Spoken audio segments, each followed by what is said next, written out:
Imagínate caminando por una ciudad alemana. Probablemente tu mente evoca imágenes de calles empedradas serpenteantes, casas de madera con techos inclinados que parecen sacadas de un cuento de hadas, y majestuosas torres de iglesias que se alzan sobre plazas medievales llenas de vida. Es esa visión romántica que todos tenemos, ¿verdad?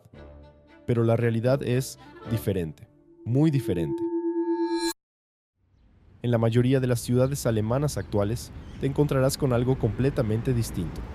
Bloques de apartamentos monótonos que se extienden hasta donde alcanza la vista, fachadas grises de hormigón que parecen desafiar cualquier intento de calidez humana, y espacios urbanos que te hacen sentir pequeño e insignificante.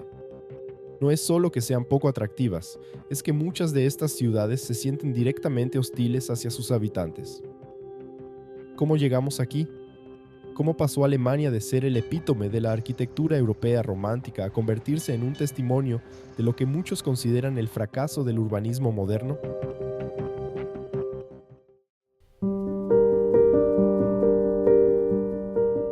Para entender realmente el porqué de las ciudades alemanas modernas, tenemos que retroceder hasta el final de la Segunda Guerra Mundial. Imagina por un momento el nivel de destrucción. Ciudades enteras reducidas a escombros, millones de personas sin hogar y una necesidad urgente de reconstruir todo. Cuando la guerra terminó en 1945, Alemania enfrentaba una crisis habitacional sin precedentes. No estamos hablando de una simple escasez de viviendas. Esto era algo mucho más grave. Las cifras son abrumadoras. Para los años 50 el país necesitaba construir 5.5 millones de apartamentos. Solo déjame repetir eso. 5 millones y medio de hogares. Es como si tuvieras que construir una ciudad del tamaño de Madrid, desde cero. Y no solo era la destrucción física, la población estaba explotando por varios frentes. Refugiados que huían de los territorios perdidos en el este, un boom económico que atraía a la gente a las ciudades, y por si fuera poco, el baby boom de la posguerra. Era la tormenta perfecta. Pero aquí es donde la historia da un giro interesante. Las ciudades alemanas se encontraron en una encrucijada. ¿Reconstruir exactamente lo que había antes o aprovechar la oportunidad para reinventarse completamente? Algunas ciudades como Múnich optaron por la primera opción. Si hoy visitas su casco antiguo, verás edificios históricos, que en realidad fueron reconstruidos meticulosamente en los años 50 y 60. Es como un ejercicio de nostalgia arquitectónica a escala masiva. Pero otras ciudades tomaron un camino radicalmente diferente. Hannover se convirtió en el ejemplo perfecto de esta nueva visión. Su plan: olvidarse del pasado y construir una ciudad del futuro, diseñada específicamente para los automóviles. Avenidas anchas, techos planos, edificios modernos. Los medios alemanes lo llamaron el milagro de Hannover y se convirtió en el modelo a seguir para muchas otras ciudades.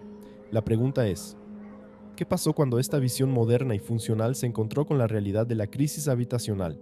¿Cómo influenció el movimiento Bauhaus, con sus ideas revolucionarias sobre arquitectura y diseño, en la reconstrucción de estas ciudades devastadas por la guerra? La respuesta nos lleva a uno de los experimentos más ambiciosos y controversiales en la historia del urbanismo alemán. Aquí es donde la historia se pone realmente fascinante. Para entender la transformación radical de las ciudades alemanas, tenemos que hablar de la Bauhaus, una escuela de arquitectura que, hace poco más de 100 años, decidió revolucionar completamente nuestra forma de pensar sobre los edificios y el espacio urbano. Imagina esto: es 1919, Alemania está devastada por la Primera Guerra Mundial, y en medio de todo ese caos, un arquitecto llamado Walter Gropius funda una escuela que propone algo completamente nuevo. La Bauhaus no quería más edificios ornamentados y pomposos, quería eficiencia, funcionalidad y sobre todo, accesibilidad. Su primer edificio experimental, la casa Emhorn, parecía algo sacado de otro planeta para la época. Un cubo minimalista, sin decoraciones, diseñado puramente para la eficiencia y la comodidad. La gente se burló, llamándola casa marciana y estación polar, pero estaban presenciando el nacimiento de la arquitectura moderna tal como la conocemos hoy. Pero entonces llegaron los nazis. Hitler, con su obsesión por la grandeza clásica y el poder monumental, disolvió la Bauhaus en 1933. Sus miembros se dispersaron por todo el mundo, llevando consigo estas ideas revolucionarias.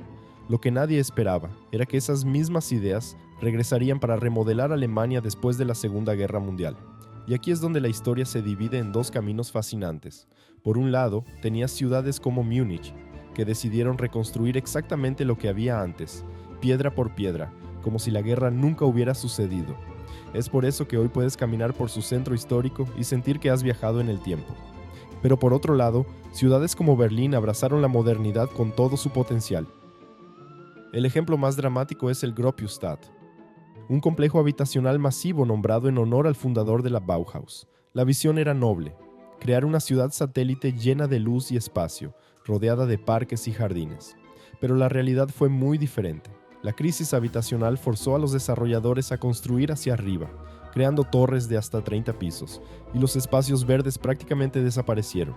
El legado de estas decisiones sigue dando forma a las ciudades alemanas hoy en día.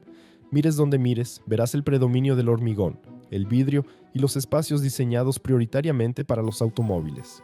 Pero esto nos lleva a una pregunta crucial. En nuestra búsqueda por solucionar la crisis habitacional y modernizar nuestras ciudades, ¿hemos creado sin querer espacios que generan ansiedad y alienación? ¿Cómo podemos recuperar la humanidad en nuestras ciudades sin sacrificar la funcionalidad que tanto necesitamos? Si te ha gustado este contenido, no olvides suscribirte al canal para no perderte más videos como este. Activando la campanita recibirás todas las notificaciones de nuestros próximos estrenos. El péndulo está empezando a oscilar en la dirección opuesta. En 2020, Berlín realizó un experimento fascinante. Convirtió una de sus calles más centrales en un espacio libre de autos. Imagina el cambio. Donde antes había un mar de vehículos y smog, aparecieron bancos de madera, árboles y un carril exclusivo para bicicletas. Aunque el experimento duró solo 3 años, sembró una semilla de cambio en la mentalidad urbana alemana. Y no están solos. Mientras ciudades como Ámsterdam y Barcelona están transformando radicalmente sus espacios urbanos con supermanzanas y áreas peatonales, algunas ciudades alemanas están empezando a seguir su ejemplo. Colonia y Berlín están considerando proyectos similares: más luz natural, más espacios verdes, menos tráfico. Parece una receta simple, ¿verdad? Pero aquí es donde la historia se complica. La burocracia alemana, con su característica minuciosidad, ha creado una telaraña de regulaciones que paraliza la innovación. Estamos hablando de aproximadamente 3.700 normas de construcción diferentes en todo el país. Cada estado tiene sus propias leyes que regulan desde las dimensiones de los espacios de estacionamiento hasta el ancho de las escaleras. Esta complejidad burocrática tiene un efecto dominó. Aumenta los costos de construcción, lo que obliga a los arquitectos y desarrolladores a recurrir a diseños estandarizados y materiales baratos como el acero y el hormigón. Es un círculo vicioso que perpetúa la monotonía urbana. Pero quizás la pregunta más importante no es si podemos construir ciudades más hermosas, sino si podemos hacerlas más humanas. Las fachadas de vidrio no solo son frías y poco acogedoras, son terribles para el medio ambiente, atrapando el calor dentro y reflejándolo de vuelta a las calles. La eficiencia energética es crucial en el contexto del calentamiento global, pero ¿debe venir a costa de nuestra conexión emocional con el espacio urbano? La belleza es subjetiva, es cierto, pero la sensación de alienación que producen muchos espacios urbanos alemanes es muy real. Tal vez la solución no está en elegir entre el pasado y el futuro, sino en encontrar una forma de combinar lo mejor de ambos mundos: la calidez y el encanto de las ciudades antiguas, con la sostenibilidad y eficiencia que necesitamos para el futuro. La pregunta es, ¿estamos listos para dar ese paso?